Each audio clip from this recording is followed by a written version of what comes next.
Kamala Harris is an embarrassing human being. After running an abysmal presidential campaign where she failed to win a single primary, the California senator was placed on the Biden ticket to fulfill the demographic requirements set forth by progressive ideology. Originally, Harris was meant to be an heir to which an elderly Biden could pass the torch, but once in office it became clear that she had lost in the primary for a reason. The vice president was quickly relegated to the background and largely became an afterthought until a disastrous debate performance by Biden made it clear that the press could no longer run cover for their senile figurehead. The media has now relaunched Harris as a charismatic social media icon, and the bizarre thing is that many conservatives seem to have fallen for the propaganda blitz. During the 2020 election, as the media paired with the managerial state to manufacture the appearance of a world-ending plague, Joe Biden was offered as an inoffensive placeholder who could usher in a return to normalcy. The election of Donald Trump sent the establishment of both parties into a psychological tailspin, and the ruling class decided to visit that mental anguish onto the public. President Trump proved mostly capable of avoiding foreign conflicts, reducing the flow of illegal immigration, and overseeing a successful economy.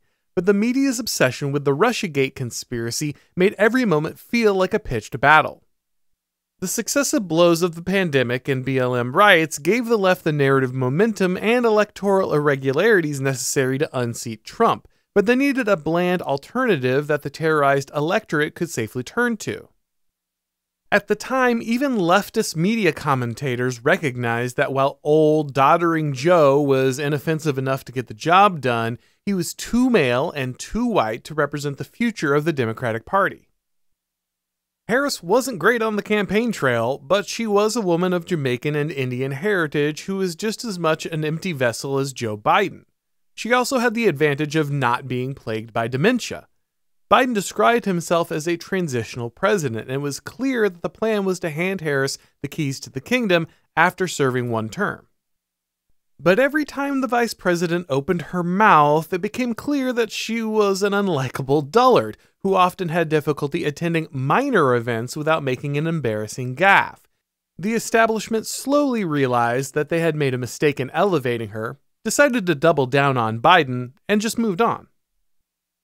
After Biden made it clear that he intended to run for a second term, rumblings of displeasure made their way through the media. Journalists who had shamelessly covered for a man in obvious mental decline started to express concern about the very ailments they had worked to obfuscate. Some sectors of the press corps continued their defense of Biden's cognitive capabilities, but when the president all but collapsed in his first debate with Trump, it became clear that all the media bias in the world would still prove insufficient to push him over the finish line. Harris was still a disaster of a candidate, of course, which is why some party leaders like Barack Obama called for an open primary, but the very identity politics that progressives worship also tied their hands. The left simply couldn't justify skipping over a black woman to put Gavin Newsom on the ticket while lecturing the country about the importance of DEI. So the Democrats bit the bullet and coronated a nominee who had never received a single vote in the primary. Inflation is out of control. The border is wide open, and people are tired of sending billions of dollars to fight proxy wars while the infrastructure of their own country rots away. How do you sell a DEI candidate with the charisma of a wooden block who's functionally the incumbent? The answer is that you lie a lot. The media facilitated a strategy where Joe Biden could basically run from his basement in 2020 to hide his deficiencies, and a similar game plan seems to be in place for Harris in 2024. The upshot of Harris being relegated to the kids' table for most of Biden's term is that she fell out of view, allowing journalists to rewrite her public persona once she was determined to be the successor. When it comes to policy, Harris is a blank slate.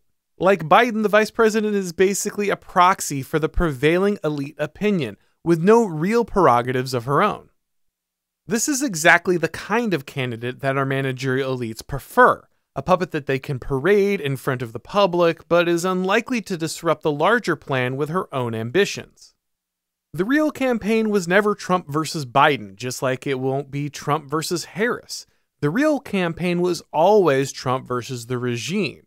And that's why it felt like there was a shift in momentum once Harris became the de facto nominee. The anti-Trump energy of the entire progressive media complex suddenly transferred to its new, more diverse avatar. In any normal universe, surviving an assassination attempt with an iconic display of courage would secure you a few favorable media cycles. Only the most comically biased media would attempt to memory hole Trump's incredible moment while selling Kamala Harris as a social media sensation. But that is unfortunately the reality in the United States. Harris is still dull, unlikable, and inept, so her campaign strategy has been to hide whenever possible and only expose the candidate in the most controlled environments when absolutely necessary. There have been plenty of awkward staged video calls and free concerts masquerading as political rallies, but little to no questioning from the press.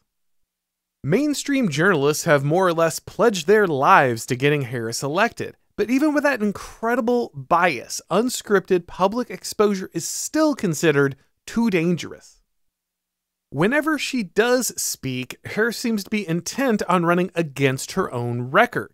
The media has made a very awkward attempt to lie about the fact that the only real piece of administration policy that Harris was given authority over was the southern border.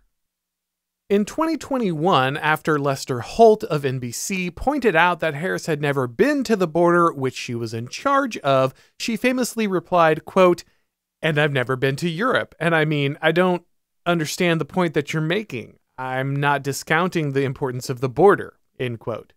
Progressive journalists have been working to wipe this moment from the nation's collective memory, even as the vice president campaigns on taming a border she couldn't be bothered to visit while in office.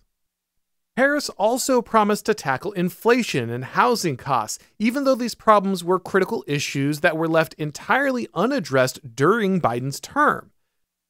This strategy of running as a reform candidate from the position of incumbency can only be deployed by a politician who expects slavish devotion from the entire mainstream press. The mainstream media is shamelessly committed to defeating Trump and installing whoever the Democrats put up against him. If you state this fact to most conservatives, they'll agree, but that truth doesn't appear to stop demoralization among many on the right. There's no reason to buy into the narrative of a media who has lied to the public at every opportunity in a cynical attempt to expand the power of the left. This doesn't mean that the election should be taken lightly. The regime will do anything it can to defeat Trump and install Harris, but no one should buy into the media manufactured hype. The Harris makeover is an entirely artificial construct, and the facade will crack in short order. Thanks for watching, guys. If you enjoyed this video, go ahead and click like, and if you haven't subscribed yet, now is a great time to do so. If you'd like to get these broadcasts as podcasts, make sure that you subscribe to the Auron MacIntyre Show on your favorite podcast platform, and if you do, leave a rating or review. It really helps with the algorithm magic. If you'd like to follow me on Twitter, or Gab, or Rumble, or Odyssey, or Instagram, or Substack, the links to do all of that are down below in the description. And of course, you can read all of my columns and watch all of my shows over at The Blaze. Thanks for watching, guys, and as always, I'll talk to you next time.